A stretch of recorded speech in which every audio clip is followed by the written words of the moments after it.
वर्णिवेशरमणीय दर्शनं मन्दहासरुचिराननाम्बुजं पूजितं सुरनरोत्तमैर्मुदा धर्मनन्दनमहं विचिन्तये। असतो मा षड्गमय तमसो मा ज्योतिर्गमय मृत्युर्मा अमृतं गमयः। ओम शान्तिः शान्तिः शान्तिः। अस्मद्गुरु समारंभां नाथयामुन मध्यमां लक्ष्मीवल्लभपर्यन्तां वंदे गुरु परंपरा। આજની જ્ઞાન સભાની અંદર પધારનારા બધા જ ભગવદ્ ભક્તોને વેદાંતાચાર્ય, પુરાણ ઇતિહાસાચાર્ય, એમએ ફિલોસોફી શાસ્ત્રી ડાકેશભાઈના હિતપૂર્વક જય સ્વામિનારાયણ. ભક્તો, આજની આ જ્ઞાન સભાની અંદર આપણે બધા કુંભ શબ્દનો અર્થ શું થાય તે સંબંધી કથા તથા કુંભ સ્નાનના મહાત્મય પર થોડી વાત શ્રવણ કરશું. તો બધા જ શ્રોતાગણો એકાગ્ર મને કરીને આ પ્રવચન શ્રવણ કરે અને એને આત્મસાત કરી લે. સર્વપ્રથમ આપણે બધા કુંભ શબ્દનો અર્થ શું થાય એના પર વિચાર કરીએ.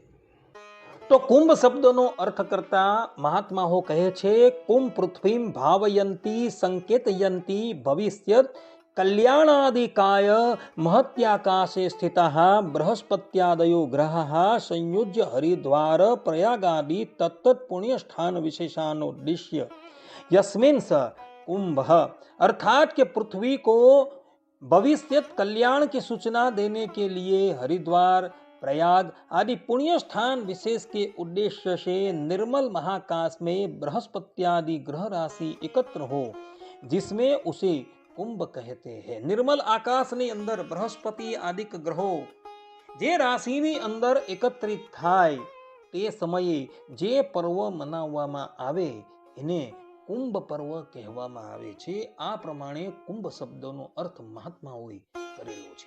કુંભ શબ્દનો બીજો અર્થ કરતા મહાત્માઓ કહે છે કે કમ જલમ ઉંભતી પૂરયતી અવર્ષણાદિ દુર્ભિક્ષેભ્યો દૂરયતી ઇતિ કુંભ. अर्थात के समय समय पर जल पूर्ति द्वारा अनावृष्टि प्रभुति दुर्भिक्षों से निवृत्ति करने वाले को कुंभ कहते हैं. समय समय पर जल पूर्ति द्वारा जे अनावृष्टि छे, दुकाळ छे એને નિવૃત્ત કરનાર જે હોય તેને કુંભ કહે છે.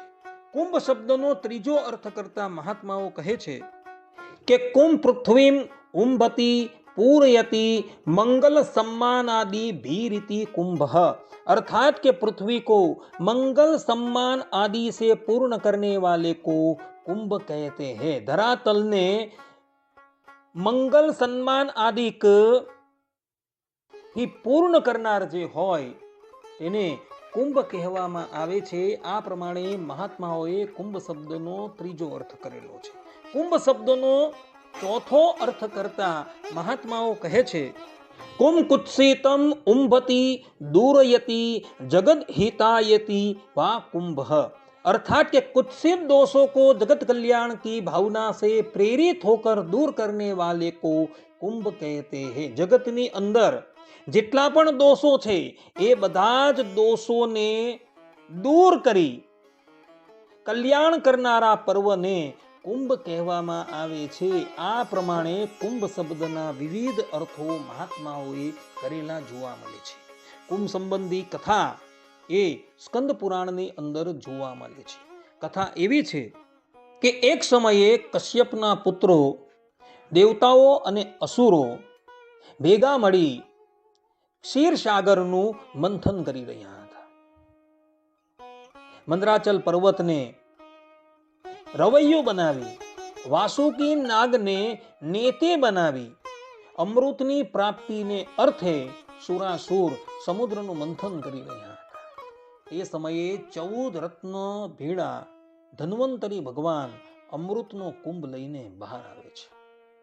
અસુરોએ જોયું કે ધન્વંતરી ભગવાન અમૃતનો કુંભ લઈને બહાર આવ્યા છે એટલે એ લોકો દોડતા દોડતા જઈ ધન્વંતરી ભગવાનના હાથમાંથી અમૃતનો કળપ છીનવીને પલાયન થઈ જાય છે. એ સમયે દેવરાજ ઇન્દ્રની પ્રેરણાથી એના પુત્ર જયંત અસુરોનો પીછો કરે છે અને મહા મહેનતે એઓ અસુરોના હાથમાંથી કળશને છીનવી લે છે. અસુરો ત્રિલોકીની અંદર અમૃતનો કળશ લઈને ભમતા રહ્યા. તે સમયે કેટલાક સ્થાનો પર અમૃતના કેટલાક બિંદુ પડેલા હતા. એ સ્થાનો હતા પ્રયાગ, હરિદ્વાર, ઉજ્જૈન અને નાસિક. આ 4 સ્થાનો પર રહેલી નદીમાં એ અમૃતના કેટલાક બિંદુ પડેલા હતા. તે પછી દેવરાજ ઇન્દ્રના પુત્ર જયંતે મહા મહેનતે અસુરોના હાથમાંથી કળશ લઈ દેવતાઓને આપી દીધો. અસુરોએ જોયું દેવરાજ ઇન્દ્રનો પુત્ર જયંત કળશ લઈને પલાયન થઈ ગયો છે. એટલે અસુરોના ગુરુ શુક્રાચાર્યજીએ અસુરોને આજ્ઞા કરી કે તમે બધા દેવતાઓની સાથે યુદ્ધ કરી એ અમૃતનો કળશ પાછો મેળવી લો. પોતાના ગુરુની આજ્ઞા થતા અસુરોએ હથિયાર ધારણ કરી દેવતાઓની સાથે યુદ્ધનો પ્રારંભ કરેલો છે. લાગ લગાડ 12 દિવસ પર્યંત દેવતાઓ અને અસુરો વચ્ચે યુદ્ધ ચાલતું રહ્યું. તે સમય દરમિયાન ચંદ્રમાએ અમૃતના કળશમાંથી અમૃતને ઢોળાતા અમૃતની રક્ષા કરી હતી. સૂર્યદેવે અમૃતનો કળશ ફૂટી ન જાય એ અર્થે એ અમૃતના કુંભની રક્ષા કરી હતી. બૃહસ્પતિજીએ દૈત્યો આ અમૃતના કળશનું અપહરણ ન થાય એને અર્થે અમૃતના કળશની રક્ષા કરી હતી. અને શશી દેવતાએ દેવરાજ ઇન્દ્રના ભયથી અમૃત કુંભની રક્ષા કરી હતી. લાગ લગાડ 12 દિવસ પર્યંત દેવતાઓ અને અસુરો લડતા રહ્યા, પરંતુ એ યુદ્ધનું કંઈ પણ પરિણામ આવ્યું નહીં. અંતે શ્રીમદ નારાયણ ભગવાન મોહિની રૂપ ધારણ કરીને દાનવોની પાસે આવે છે, અર્થાત કે અસુરોની પાસે આવે છે. ત્યારે અસુરો શ્રીમદ નારાયણ ભગવાનના રૂપની અંદર મોહિત થઈ જાય છે અને અમૃતનો કુંભ બધા જ ભેગા મળી મોહિની નારાયણને અર્પણ કરે છે. તે સમયે મોહિની નારાયણ અસુરોને પોતાના હાવભાવથી મોહ પમાડી બધું જ અમૃત દેવતાઓને પીવડાવી દે છે અને પછી ત્યાંથી અંતર્ધાન થઈ જાય છે. દાનવોએ જોયું કે શ્રીમદ નારાયણ ભગવાને અદ્ભુત સ્ત્રીનું રૂપ ધારણ કરી અમને છેતરી બધું જ અમૃત દેવતાઓને પીવડાવી દીધું છે, એટલે એ લોકો પુનઃ યુદ્ધે ચડે છે. પરંતુ આ વખતે બધા જ દેવતાઓ અમૃત પાન કરીને અમર થઈ ગયા હતા, એટલે એ લોકો રણ મેદાનમાંથી અસુરોને હાંકી કાઢે છે અને પછી બધા જ પ્રસન્ન થઈને સ્વર્ગની અંદર જાય છે. દેવતાઓના 12 દિવસ એટલે મનુષ્ય લોકના 12 વર્ષ છે. 12 વર્ષ પર્યંત દેવતાઓ અને અસુરો વચ્ચે યુદ્ધ ચાલતું રહ્યું હતું અને એ સમય દરમિયાન ચંદ્રદેવે, સૂર્યદેવે, બૃહસ્પતિએ અને શશિદેવે અમૃતની રક્ષા કરી હતી. એટલે ચંદ્ર છે, સૂર્ય છે, બૃહસ્પતિ છે, શશિ દેવતા છે, એ લોકોએ જે રાશિની અંદર આ અમૃતના કળશની રક્ષા કરી હતી એ રાશિ જ્યારે આવતી હોય અને એ સમયે ચંદ્ર છે, સૂર્ય છે, બૃહસ્પતિ છે, શશિદેવ છે, એ એક જ સ્થાનની અંદર ઉપસ્થિત થતા હોય ત્યારે ધરાતલની ઉપર કુંભ મેળાનું આયોજન થતું હોય છે. આ કુંભ મેળો 12 વર્ષે આવતો હોય છે. આમ જોવા જઈએ તો દર 4 વર્ષે કુંભ મેળો આવતો હોય છે. પ્રયાગ, હરિદ્વાર, ઉજ્જૈન અને નાસિક. પ્રયાગની અંદર કુંભ મેળો આવ્યો પછી 4 વર્ષ રહીને હરિદ્વારમાં આવે, પછીના 4 વર્ષ રહીને ઉજ્જૈનમાં આવે અને પછીના 4 વર્ષ રહીને નાસિકમાં આવે. એટલે પ્રયાગ ક્ષેત્રની અંદર જે કુંભ મેળો આવેલો એ 12 વર્ષ પછી પ્રયાગની અંદર પુનઃ આવે છે. એ પ્રમાણે આખી સાયકલ જે છે એ ચાલતી હોય છે. આ પ્રમાણે ભક્તો જ્યારે દેવતાઓ અને અસુરો વચ્ચે જે દેવાસુર સંગ્રામ થયો હતો અને એ સમય દરમિયાન ચંદ્રાધિક દેવતાઓએ અમૃતના કળશની રક્ષા કરી હતી અને તે વખતે જે રાશિ હતી એ રાશિ પર જ્યારે આ ચારેય દેવતાઓ ભેગા થાય છે ત્યારે કુંભ પર્વ મનાવવામાં આવે છે. આ પ્રમાણેની કથા સ્કંદ પુરાણની અંદર જોવા મળે છે. હવે આપણે બધા કુંભના મહાત્મય વિશે થોડી વાત શ્રવણ કરીએ. તો ભગવાન વેદવ્યાસજી રચિત પુરાણો સાહિત્યમાં કુંભનું મહાત્મય બતલાવતા કહેવાયું છે કે દેવ દાનવ સંવાદે મથ્યમાને મહોદધો ઉત્પન્નોસી તદા કુંભ વિદ્રુતો વિષ્ણુના સ્વયં ત્વત્તોયે સર્વતીર્થાની દેવાઃ સર્વે ત્વયી સ્થિતઃ ત્વયી તિષ્ઠન્તિ ભૂતાની ત્વયી પ્રાણઃ પ્રતિષ્ઠિતઃ શિવઃ સ્વયં ત્વમેવાસી વિષ્ણુસ્ત્વં ચ પ્રજાપતિઃ આદિત્ય વસવો રુદ્રા વિશ્વે દેવાઃ સપૈતૃકાઃ ત્વયી તિષ્ઠन्ति सर्वेपि यत काम फलप्रदाः. अर्थात कि हे कुंभ, देव दानव के विवाद रूप में समुद्र के मथे जाने पर तुम्हारी उत्पत्ति हुई, जिसे साक्षात भगवान विष्णु ने धारण किया. उस तुम्हारे जल में समस्त तीर्थ, समस्त देवता, समस्त प्राणी, प्राण आदि स्थित रहते हैं. तुम साक्षात शिव, विष्णु और ब्रह्मा हो. आदित्य, वसु, रुद्र, सपैतृक, विश्वदेव आदि समस्त कार्यों के फलप्रद देवता तुम्हारे में सर्वदा સ્થિત રહેતે હે. આ પ્રમાણે કુંભની અંદર જે જલ છે એ જલમાં સમસ્ત દેવતાઓનો વાસ થયેલો છે. એટલે જે પણ કોઈક મનુષ્ય કુંભ સ્નાન કરે છે ને એના બધા જ પાપ તાપ સમાપ્ત થઈ જાય છે.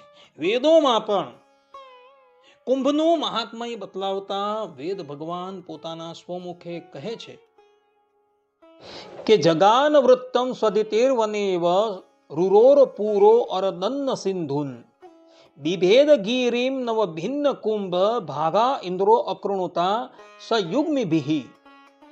अर्थात कि कुंभ पर्व में जाने वाला मनुष्य स्वयं अपने में फल रूप से प्राप्त होने वाले दान होमादि सत्कर्मों से काष्ठ काटने वाले कुठार आदि की तरह अपने पापों का प्रक्षालन करता है. जिस प्रकार गंगा नहर आदि अपने तटों को नष्ट करती हुई प्रवाहित होती है, उसी प्रकार कुंभ पर्व अपने पूर्व संचित कर्मों से प्राप्त हुए शारीरिक पापों को नष्ट करता है और नूतन बनावटी पर्वत की तरह बादल को नष्ट भ्रष्ट कर संसार से सुवृष्टि प्रदान करता है.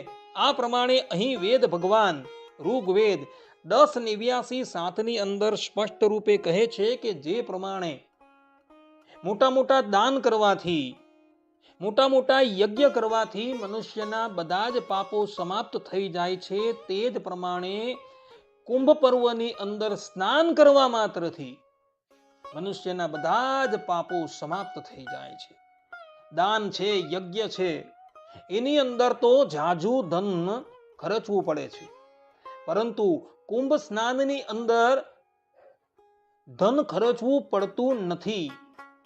કેવલ સ્નાન કરવા માત્રથી જ મનુષ્યના બધા જ પાપો સમાપ્ત થઈ જાય છે.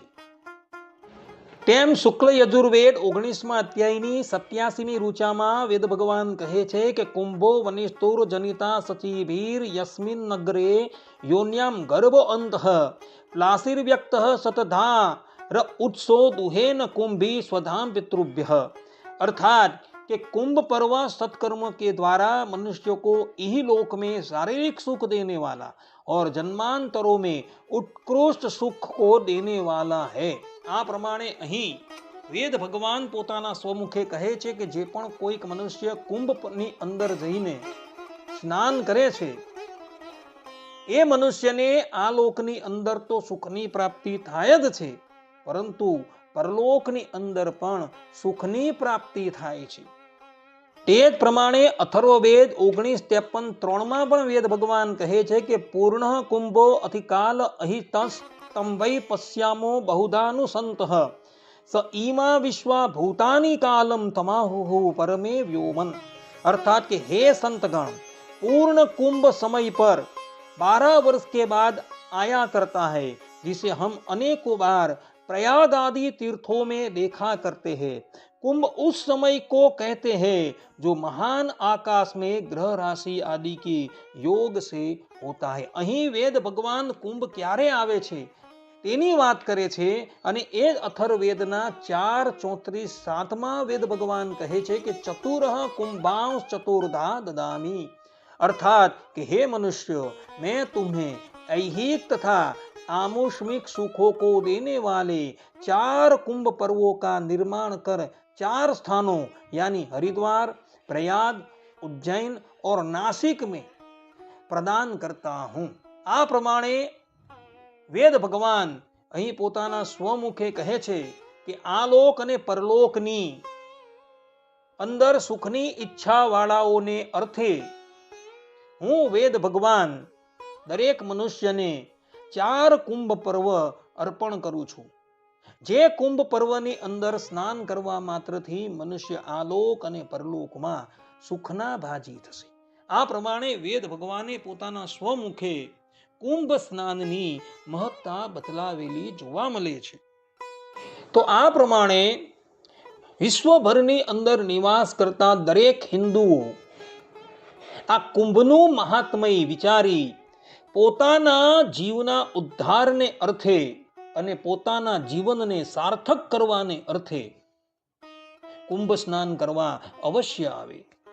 કારણ કે વેદ ભગવાન તથા પુરાણોની અંદર કુંભ સ્નાનની ઘણી મહત્તા બતલાવવામાં આવેલી છે। આથી લગભગ 2000 વર્ષ પહેલા જ્યારે આ ધરાતલની ઉપર ભારત ભૂમિમાં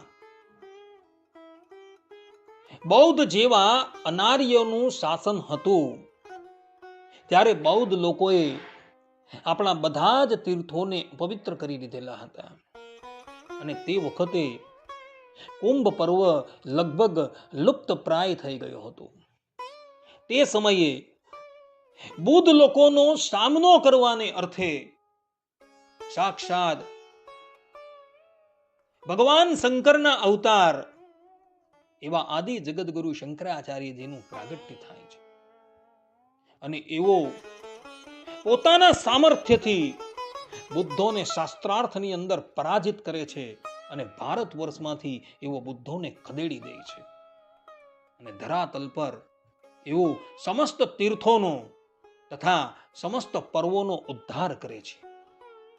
આદિ જગતગુરુ શંકરાચાર્યજીએ પણ કુંભ પર્વ લુપ્ત પ્રાય થઈ ગયો હતો તેનો ઉદ્ધાર કરેલો હતો અને એને લઈને આજે પણ પ્રયાગ છે, હરિદ્વાર છે, નાસિક છે અને ઉજ્જૈન છે, તેમાં કુંભ પર્વ ઉજવાતો જોવા મળે છે અને ત્યાં કરોડોની સંખ્યામાં હિન્દુ આસ્તિક જન આવી પોતાના જીવનું કલ્યાણ કરતા જોવા મળે છે। આ પ્રમાણે કુંભ પર્વ જે લુપ્તપ્રાય થઈ ગયો હતો તેનો પુનરુદ્ધાર કરવાનું શ્રેય આદિ જગતગુરુ શંકરાચાર્યજીના ફાળે જાય છે। હવે આપણે પૂર્ણ કુંભ તથા અર્ધ કુંભની વાત કરી લઈએ તો અથર્વવેદ 19:53 વેદ ભગવાન કહે છે કે પૂર્ણ કુંભ અધિત કાલમ અહિતસ્તમ વૈ પશ્યામો બહુધાનુસંતઃ। अर्थात कि हे शंतगण, पूर्ण कुंभ समय पर 12 वर्ष के बाद आता है। आ प्रमाणे वेद भगवान पोताना स्वमुखे कहे छे कि कुंभ पर्व 12 वर्ष पछी ज आवे छे। 12 वर्ष पछी प्रयाग छे, हरिद्वार छे, उज्जैन छे, नासिक छे, आ 4 स्थान पर 12 वर्ष पछी ज कुंभ मेळो योजाय छे। तो तमे जोजो प्रयाग क्षेत्रनी अंदर अने हरिद्वार क्षेत्रमां 6 वर्ष पछी पण अर्ध कुंभ पर्व योजाय छे। अर्ध कुंभ पर्व 6 વર્ષ પછી યોજવો એવા શાસ્ત્રોની અંદર કોઈ પણ પ્રમાણો જોવા મળતા નથી.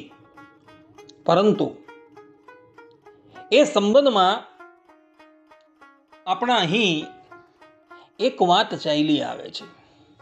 વાત એવી હતી કે ભારત ભૂમિ સદીઓથી મુગલ સામ્રાજ્યના આતંકથી પદદલિત થતી હતી. મુગલ સામ્રાજ્ય એટલું બધું ક્રૂર હતું કે હિન્દુ ધર્મ બચાવવાને અર્થે સંતો વલખા મારતા હતા. તે સમયે આપણા સંતો અને આચાર્યો સજાગ હતા અને એના પ્રયાસને લઈને આપણો હિન્દુ ધર્મ બચી ગયો હતો. નહીં તો મુસલમાન લોકો એ તો આ ભારત વર્ષની ભૂમિને ઇસ્લામની અંદર કન્વર્ટ કરવાનો ફેસલો લઈ લીધેલો હતો. પરંતુ આપણા આચાર્યો, આપણા સંતો, આપણા ભક્તો એ લોકો સજાગ હતા એટલે એ લોકોના પગ ટકી શક્યા નહીં. અને 800 વર્ષ પર્યંત એ લોકોનું સામ્રાજ્ય રહ્યું છતાં પણ સનાતન ધર્મને કોઈ આંચ આવેલી નહીં. મુગલ સામ્રાજ્ય ત્યારે આ ભારત વર્ષની અંદર ઉપસ્થિત હતું અને હિન્દુ ધર્મ પર એ કુઠારાઘાત કરતું હતું, ત્યારે ચારેય દિશાઓના શંકરાચાર્યજીઓએ હિન્દુ ધર્મના રક્ષણને અર્થે હરિદ્વાર અને પ્રયાગ ક્ષેત્રમાં ભારત વર્ષના સમસ્ત સંતોને બોલાવેલા હતા. બધા જ સંતો પ્રયાગ અને હરિદ્વાર ક્ષેત્રની અંદર પધારેલા હતા. અને તે દિવસથી આપણા ભારત વર્ષમાં પ્રયાગ અને હરિદ્વાર ક્ષેત્રમાં અર્ધ કુંભ પર્વ યોજાવાનો પ્રારંભ થયો હતો. આ પ્રમાણેની કથા ભક્તો વિદ્વાનો થકી અમને જાણવા મળી છે. અર્ધ કુંભ સંબંધી બીજી પણ દંતકથાઓ પ્રચલિત છે, પરંતુ એ યથાર્થપણે યોગ્ય છે કે નહીં એનો નિર્ણય કરવો અતિશય મુશ્કેલ છે. પરંતુ વિદ્વાનો થકી જે અમને આ કથા પ્રાપ્ત થઈ છે એ કથા અમને યોગ્ય લાગે છે એટલે અમે તમારી સન્મુખ એ ઉપસ્થિત કરેલી છે. આ પ્રમાણે ભક્તો શાસ્ત્રોની અંદર કુંભ પર્વમાં સ્નાન કરવાનું ઘણું મહાત્મય બતલાવવામાં આવેલું છે. તો બધા જ લોકો અત્યારે આવેલા કુંભ મેળામાં સ્નાન કરવા અવશ્ય જાય અને પોતાના મનુષ્ય દેહના ફલને પ્રાપ્ત કરી લે. કેવલ સ્નાન કરવા માત્રથી જ જીવાત્મા આલોક અને પરલોકમાં પરમ નિશ્રેયસનો ભાગી થશે. બધા જ લોકો કુંભ મેળામાં સ્નાન કરવા માટે અવશ્ય જાય. આટલું કહીને હું મારા પ્રવચનને અહીં વિરામ આપું છું. સર્વે સંતુ નિરામયઃ, સર્વે સુખીનો ભવંતુ, સર્વભદ્રાણિ પશ્યન્તુ, મા કશ્ચિદ દુઃખ ભાગ ભવેત. અસ્તુ. જય સ્વામી.